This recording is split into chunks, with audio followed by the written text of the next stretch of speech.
Sueños de libertad, capítulo 5. Andrés llamó a sus amigos para drogarse en su casa. Sin embargo, a la hora de preparar los cigarrillos, se dieron cuenta de que no tenían el papel adecuado. Se desesperaron por un momento hasta que Andrés recordó que tenía una Biblia y fue a buscarla. No para leerla, por supuesto. Años antes, la vida de Andrés había sido diferente.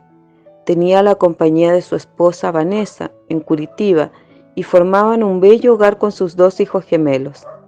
Un domingo de mañana, el sol brillaba con fuerza e invitaba a la playa. Con alegría, los abuelos maternos buscaron a los hijos de la pareja para ir en dirección a las arenas blancas de las playas de Florianápolis. Mientras el abuelo conducía, la abuela estaba al lado de los nietos en el asiento trasero, hasta que se encontraron con una enorme fila de coches. Como conductor experimentado, el abuelo calculó y decidió pasar los demás coches.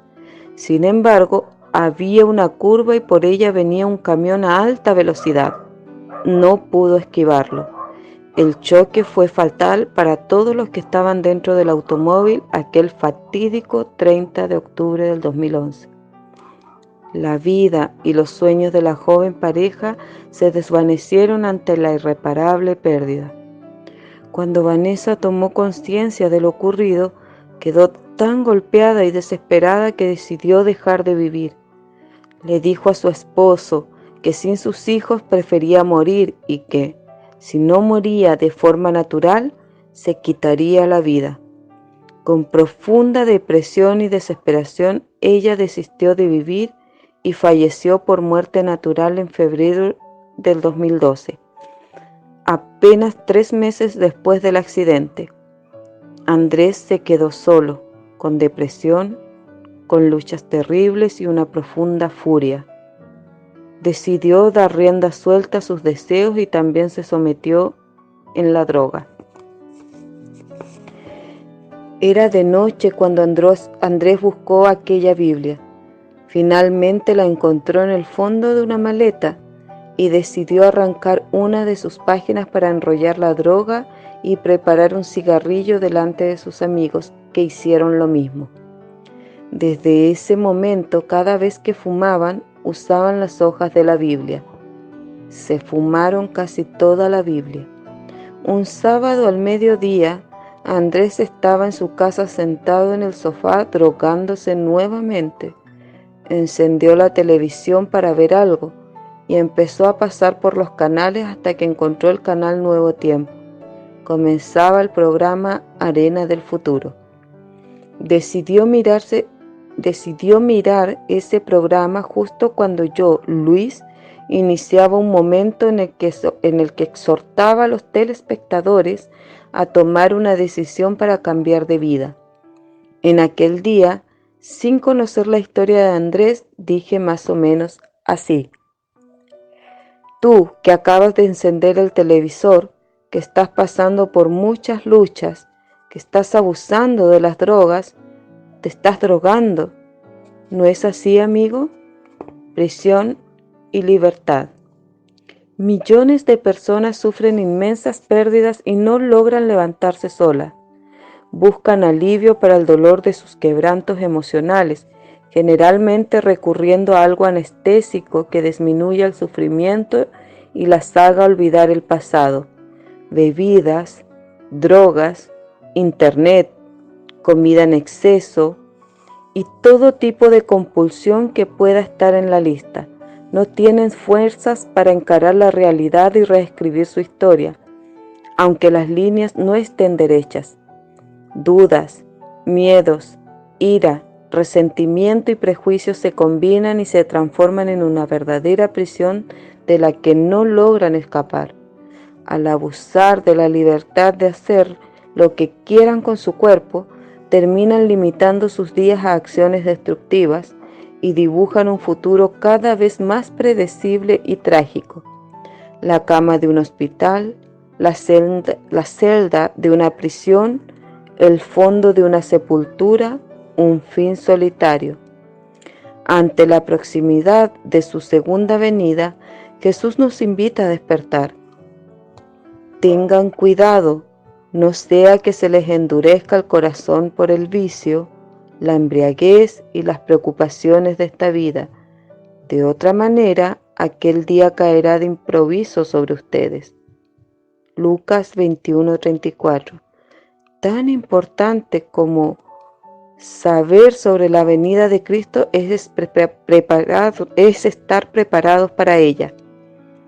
Cuando la mente está confundida, nuestra capacidad de juicio se ve seriamente afectada. No podemos distinguir las cosas ni separar lo correcto de lo incorrecto. Perdemos la noción del tiempo.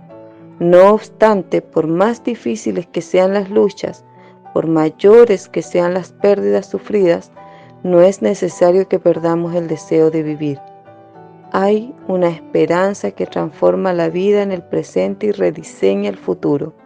Sin embargo, para que eso suceda, necesitamos tener fe.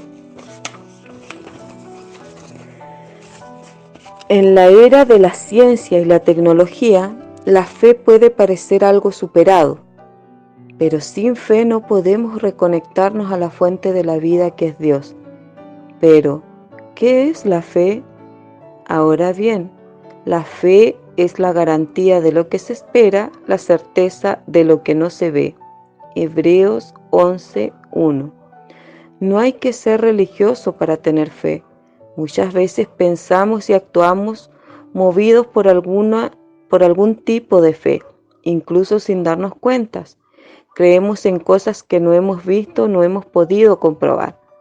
Cuando te subes a un avión, no sabes cuántas horas de vuelo tiene el piloto, si durmió la noche anterior o si es su primer aterrizaje como comandante. También creemos que las alas de la aeronave están en perfectas condiciones, a pesar de que se balancean un poco. Al conducir en una carretera de doble manos, creemos que aquella línea amarilla pintada en el centro de la pista es suficiente para separarnos del coche que viene en sentido contrario.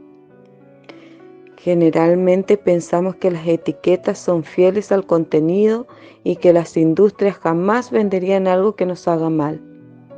Dando un salto al campo de las ciencias, muchos creen que la expansión del universo se debe a una explosión inicial.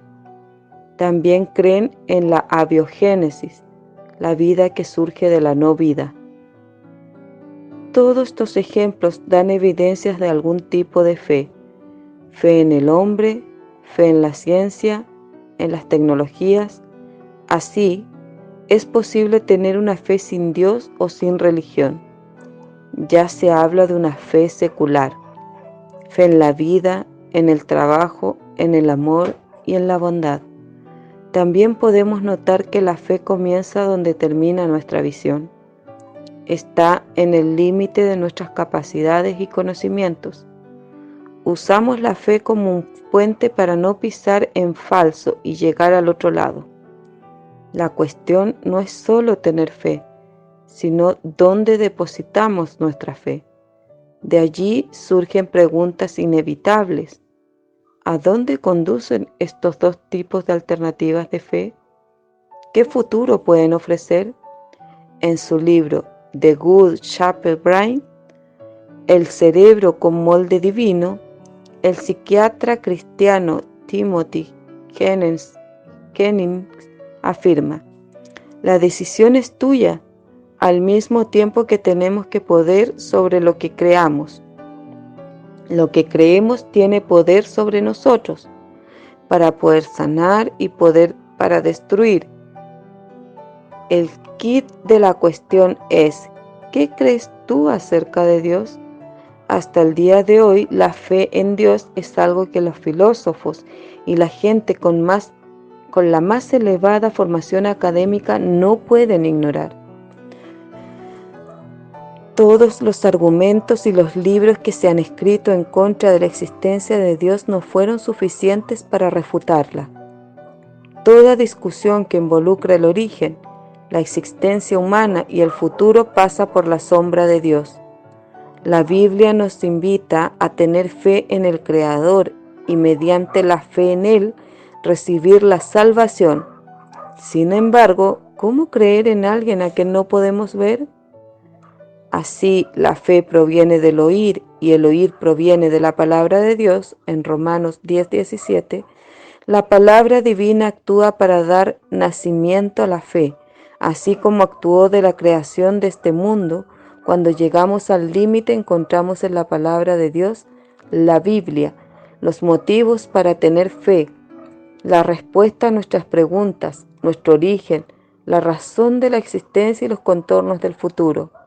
No se trata de un fideísmo, de una fe dogmática, irracional, caprichosa e independiente, sino de una fe consciente, curiosa e integradora, siempre dispuesta a dialogar, que busca aprender y crecer. Si puedes hacer algo, ten compasión de nosotros y ayúdanos, les dijo a Jesús un padre desesperado. El hijo de aquel hombre sufría desde pequeño de una grave enfermedad. ¿Cómo que si puedo? Para el que cree todo es posible, respondió Jesús. Fue allí que el padre abrió su corazón. Sí creo, ayúdame en mi poca fe. Marcos 9, el 22 y 23. Tal vez él creía, tenía un poco de fe, pero no era suficiente. Estaba rendido, exhausto al intentar sin éxito ayudar a su hijo. Sin opciones, el padre lo llevó a Jesús, pero aún así dudaba del poder del Maestro. Sin embargo, el hombre dio un paso fundamental. Pidió ser atendido a pesar de su falta de fe.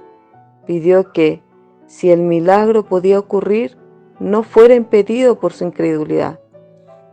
Es necesario pedir, y Jesús nos asegura que Dios siempre atiende pedidos como este. Así que yo les digo, pidan y se les dará, busquen y encontrarán, llamen y se les abrirá la puerta, porque todo el que pide recibe, el que busca encuentra y el que llama se le abre. Lucas 11, 9 y 10. Dios nunca ignora una oración. Él oye toda oración, por más humilde y tímida que sea. Tenemos la siguiente promesa: todo el que invoque el nombre del Señor será salvo. Joel 2:32. Romanos 10:13. Un carcelero alguna vez preguntó: Señores, ¿qué tengo que hacer para ser salvo? San Pablo y Silas, los encarcelados, respondieron con una promesa de libertad. Cree en el Señor Jesús, así tú y tu familia serán salvos. Hechos 16:31. En otras palabras, si confiesas que tu boca Jesús es el Señor y crees en tu corazón que Dios lo levantó de entre los muertos, serás salvo. Romanos 10:9. Creer es el primer paso para liberarse de la condenación de la muerte. El que crea y sea bautizado será salvo, pero el que no crea será condenado. Mateos 16:16. Al final que la gente de la época de Jesús, algunos creen solamente cuando ven que ocurren cosas maravillosas ante sus ojos, como los milagros. Sin embargo, esto puede ser una señal de incredulidad e inmadurez espiritual. Juan 4:48. Muchos pueden incluso ser testigos de milagros auténticos y así no creer. Juan 12:37. Sin embargo, la fe más madura es aquella que no procede de lo que los ojos pueden ver, sino que busca ver por la fe. Dichosos los que no han visto y sin embargo creen. Juan 20:29.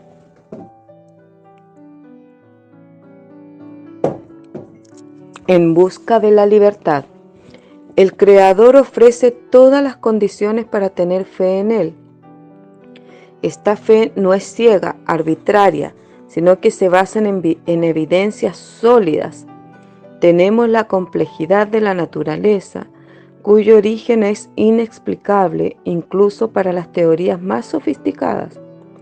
Si tienes tiempo, investiga un poco sobre el ojo humano, el sistema de coagulación sanguínea, la pieza del rotor de la cola de algunas bacterias, el ADN o incluso la orientación magnética de las aves migratorias. La existencia de estas tecnologías orgánicas increíbles es una referencia innegable de intencionalidad y planificación. Es como una huella en la arena.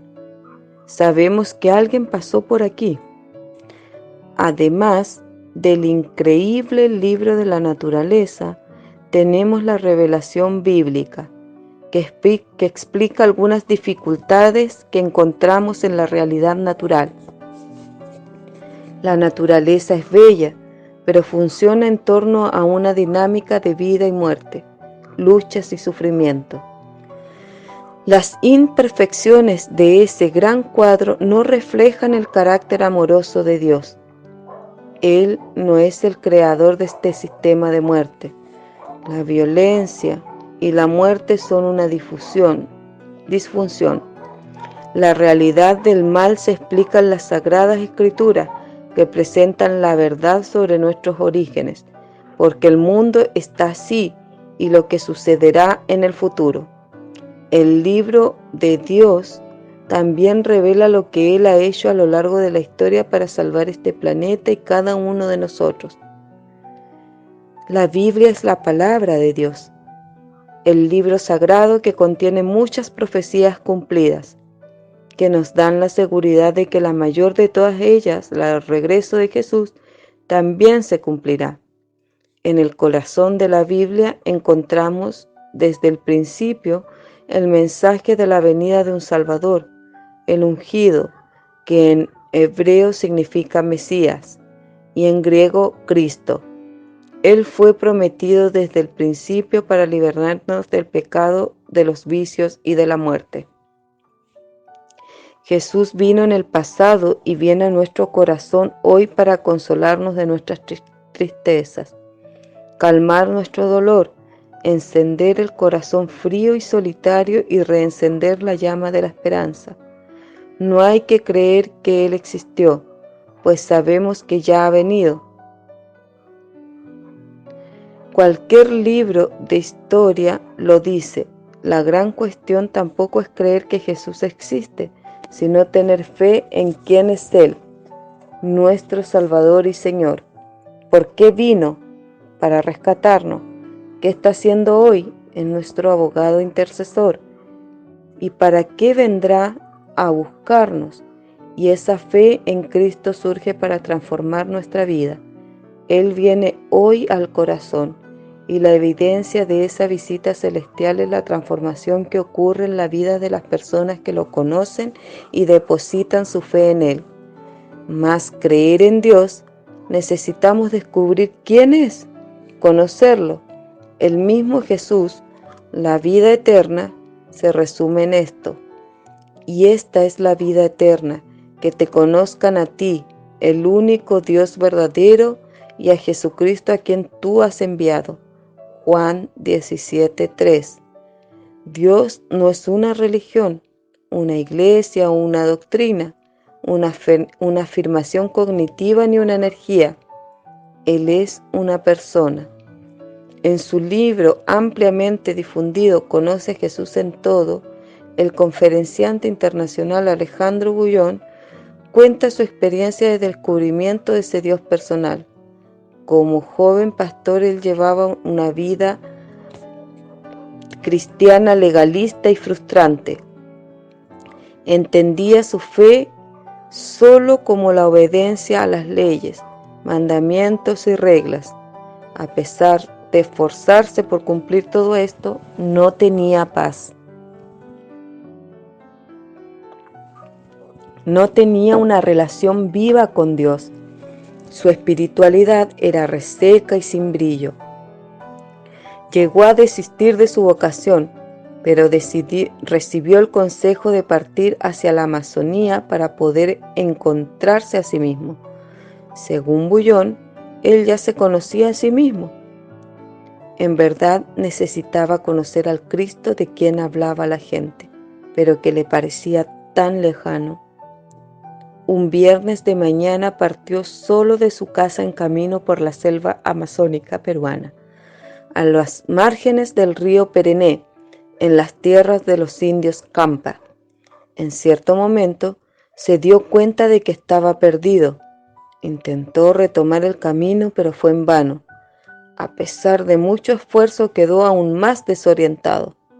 Las horas pasaron, las nubes oscuras cubrieron el cielo y trajeron una lluvia pesada, y para su desesperación llegó la noche. Al principio se sentó junto a un árbol y oró para que Dios lo ayudara a salir de aquella situación. Cuando la lluvia amainó un poco, sintió que no debía quedarse allí, sino que debía caminar en busca de la salida. Llegado de la capital pocos meses antes, no tenía experiencia. Por miedo a los animales salvajes, decidió correr con todas sus fuerzas, pero tropezó y cayó en un barranco de 5 o 6 metros. Al resbalarse, buscó agarrarse a una planta, pero ésta se desprendió y él siguió en caída libre. Entonces extendió la mano nuevamente para agarrar una rama, pero el dolor lo obligó a soltarla, pues estaba llena de espinas. Llegó al final del barranco. Intentaba salir, pero resbalaba y caía una y otra vez. Se detuvo un poco a meditar en silencio, tenía ganas de llorar. El miedo a los animales feroces había pasado y empezó a mirar hacia adentro. Encaró aquella situación como una trágica parábola de su vida. Aunque desde pequeño se le había enseñado a cumplir todo lo que la Biblia dice, se sentía terriblemente desorientado, incluso dentro de la iglesia. Todavía esa realidad describía su vida. Aun cuando era pastor desde hacía 2 años, todo lo que había aprendido y enseñado hasta entonces no disminuía su angustia. En medio del barro, entendió que estaba espiritualmente perdido. Entonces lloró como un niño. Momentos después tuvo una idea para salir de aquel lugar. Sabía que solo un milagro podría sacarlo de allí. Así decidió gritar. Gritó algunas veces con todas sus fuerzas en la oscuridad amazónica. Después de unos momentos comenzó a oír una voz. Al principio parecía distante. Gritó un poco más y la voz se acercaba. Comenzó a escuchar pasos que arrastraban hojas y rompían ramas. La lluvia había disminuido. Una silueta se formó delante de él hasta que pudo ver un rostro. Era un indio. El extraño extendió la mano y sacándolo del barro lo levantó con fuerza. Nuevamente en el sendero, en silencio Bullón lo seguía. A veces rompía el silencio y le hacía preguntas. Quería saber su nombre, pero el indio no respondía. Poco después, ambos avistaron una luz más abajo. Era la aldea que estaba buscando. Entusiasmado corrió, pero tropezó. El indio extendió la mano y lo levantó una vez más. Caminó con él y lo ayudó hasta llegar a la aldea. Juan, un conocido, venía corriendo preocupado, con una antorcha en la mano y acudió en su ayuda. Después de cambiarse la ropa mojada, Bullón se durmió junto a una fogata. Al amanecer, vio que le habían servido comida. Poco después, Juan le preguntó cómo había encontrado el camino hacia la aldea. «Fue el indio», respondió Bullón. «¿Cuál indio?», preguntó Juan. «Aquel que estaba conmigo ayer cuando llegué». No había ningún indio. Sin contar lo que había ocurrido, reflexivo, Bullón salió de allí y descendió hacia una pequeña cascada, donde hizo una oración que convirtió en un hito su vida. Su manera de ver las cosas había cambiado para siempre. «Señor Jesús, ahora sé que no eres una doctrina, eres una persona maravillosa. ¿Cómo fui capaz de andar solo toda la vida? Oh Señor, Ahora entiendo por qué no era feliz. Me faltaba tu persona. Quiero amarte, Señor. Quiero sostener siempre tu brazo poderoso. Sé que sin ti estoy perdido. Quiero de aquí en adelante estar preocupado solo por tu mano de amigo. Quiero sentirte a mi lado, saber que no estás allí en los cielos, sino aquí conmigo. Hoy entiendo lo que me falta. Me estaba faltando tú, Jesús querido. Esta experiencia ocurrida en 1972 y contada en su bestseller, Conocer a Jesús es todo, fue revolucionaria. Desde entonces, a los 21 años, Alejandro Bullón comenzó a encarar la vida cristiana como una caminata con Jesús. Las doctrinas y las enseñanzas bíblicas ganaron vida y color para él. El sol finalmente comenzó a brillar como la sonrisa de Dios.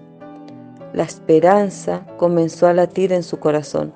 No quería saber si había sido salvo por un indio verdadero o por un ángel, pero aprendió de una vez por todas que solo estaría perdido. Necesitaba a Dios y encontró un amigo en Jesús. Él contó su historia en su país, por toda América, Europa, África, Asia y Oceanía, personalmente por la televisión y en sus libros. El surgimiento de una experiencia viva con Dios fue el punto de inflexión, la revolución que lo hizo llevar el amor de Dios y su mensaje de salvación a millones de personas alrededor del mundo. Jesús no promete libertad.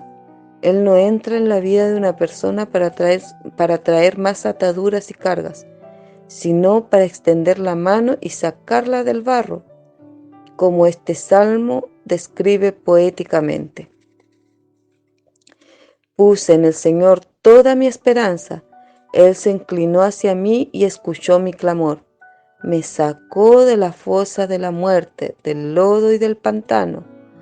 Puso mis pies sobre una roca y me plantó en terreno firme. Puso en mis labios un cántico nuevo, un himno de alabanza a nuestro Dios. Salmo 41 y 3. Como seres humanos en este mundo caído, en primer lugar estamos atrapados en una red de mentiras sobre Dios, el mundo y nosotros mismos. Son ideas antiguas, tradiciones, la atracción moderna del dinero, los de los bienes y de los placeres, de las drogas y las bebidas, con sus sensacionales y alucinantes.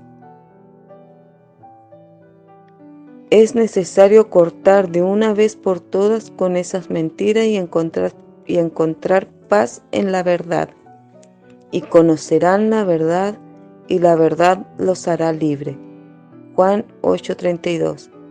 Jesús es la verdad. Juan 14:6. Al conocer la verdad, entendemos quiénes somos realmente. Mirémonos al espejo y veamos qué hay que hacer.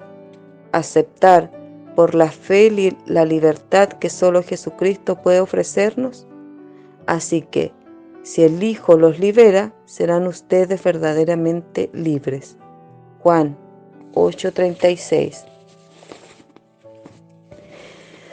Cristo llega a nuestra vida para aliviar las cargas, no para aumentarlas. Él nos invita: vengan a mí todos ustedes que están cansados y agobiados, y yo les daré descanso. Mateo 11:28. Él viene para darle verdadero sentido a la religión, palabra que viene del latín religare, y expresa en su esencia la idea de conectar nuevamente con Dios. Somos como smartphones. Por más libre que parezcamos ser, en algún momento vamos a necesitar conectarnos con la fuente de energía para seguir viviendo. Para estos aparatos, la rebelión contra la fuente de energía significa apagarse y morir. De la misma forma, necesitamos conectarnos a la fuente de vida, Cristo, para tener vida. He venido para que tengan vida y la tengan en abundancia. Juan 10:10. Él también afirmó: si alguno tiene sed, que venga a mí y beba. De aquel que cree en mí, como dice la Escritura, brotarán ríos de agua viva. Juan 37:38. La alegría y la paz son tan grandes que no caben en el corazón. Rebalsan como el agua de un río que desborda y riega los corazones sedientos alrededor, y así bendice también a los demás. Frente al televisor. Andrés miraba atónito la televisión. El cigarrillo con droga fabricado con el papel de la Biblia humeaba inmóvil entre sus dedos. ¿Estás hablando conmigo, pastor? Yo, Luis, en la televisión dije: es contigo mismo que estoy hablando. Andrés quedó impactado y prestó más atención al mensaje. A continuación dije: hoy Dios te va a liberar del vicio. Hoy Dios te dará un nuevo corazón. Hoy Dios va a hacer una hermosa obra en ti. Entonces levántate de ese sofá, levántate, amigo, ven aquí, acércate más, acércate al televisor. Voy a orar por ti ahora mismo. Solo Andrés se acercó, se puso de rodillas y oró conmigo. Cuando terminé, él estaba llorando, todavía con el cigarrillo fabricado con droga y páginas de la Biblia en la mano. Algunos días después, él buscó ayuda en la iglesia adventista del séptimo día. Fue muy bien recibido, estudió la Biblia y su vida cambió. El 2014, yo estaba predicando en la ciudad de Curitiba, cuando conocí a Andrés, quien me contó esta historia y me impresionó. Le pregunté: ¿dónde está la Biblia que iba fumando poco a poco? Quedó totalmente destruida, respondió.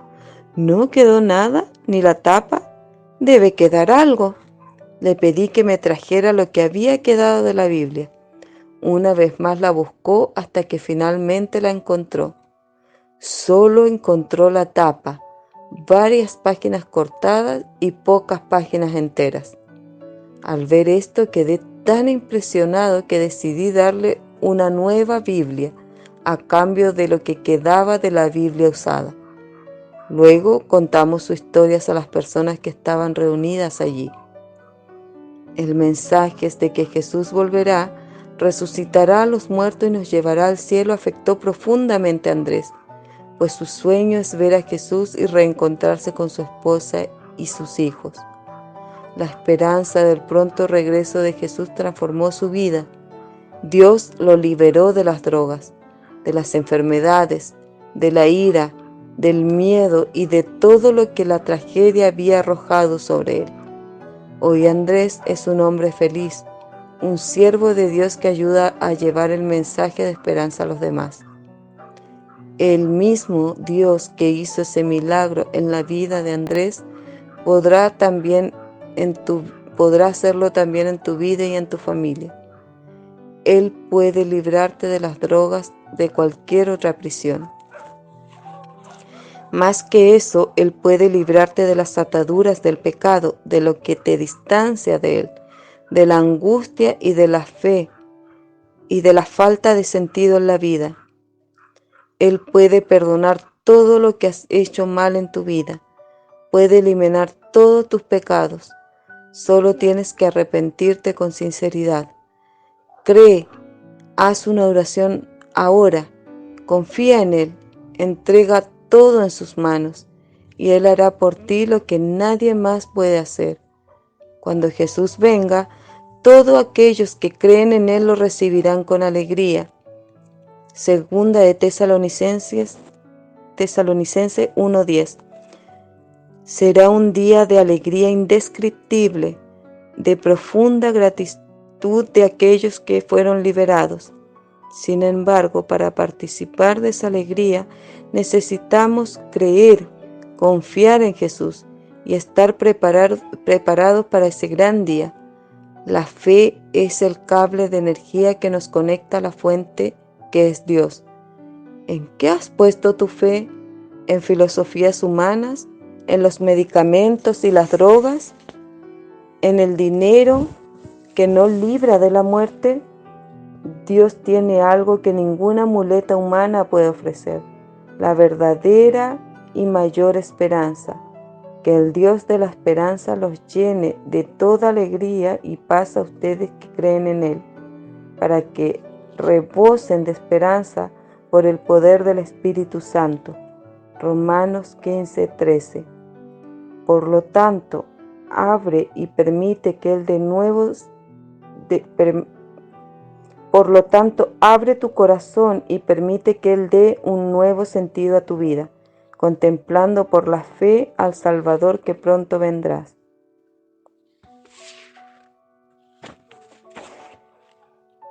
Acércate más. Dios nos habló fuertemente en este capítulo por medio de su palabra. Ahora hay que detenerse a pensar un poco en cada detalle de este mensaje. Dios está a tu lado. ¿Sabías? Él te está llamando ahora. Hoy es el día de tomar la decisión más importante de tu vida. No termines de leer esta obra sin entregarte totalmente a Dios. A veces, incluso sin querer, vas dejando pasar el tiempo y eso es espiritualmente peligroso. Estoy seguro de que hoy puedes iniciar una caminata, una nueva fase.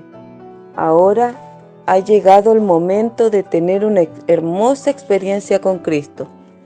Entonces, cierra los ojos, piensa en Dios y habla con Él.